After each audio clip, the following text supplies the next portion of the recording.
It's Breast Cancer Awareness Month, time when we take a look at advances in the fight against breast cancer. And one of those advancements is happening right here in West Michigan. Spectrum Health's Betty Ford Breast Care Services has partnered with the Cancer Research Consortium of West Michigan for a breast cancer trial that will compare 2D mammograms with 3D mammograms. And joining me to talk about this research trial is Dr. John Eric Narticola with Spectrum Health. So what is it that you hope to discover through this trial of the comparisons of mammograms? Well, as you mentioned, it's a comparison between our traditional 2D digital mammograms and what is referred to as the 3D tomosynthesis mammograms. And it's randomized into two groups, one of which gets the annual screening, another group gets screening every 2 years. And there are groups where they get the 2D and the 3D.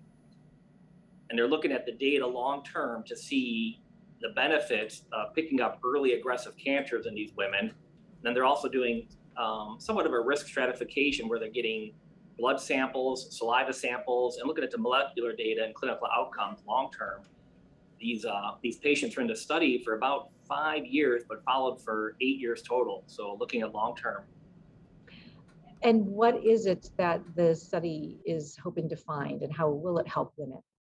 Yeah, again, looking at to find and actually document and through data that we are finding earlier or more aggressive cancers in these women, and what's the best methodology of picking up these cancers.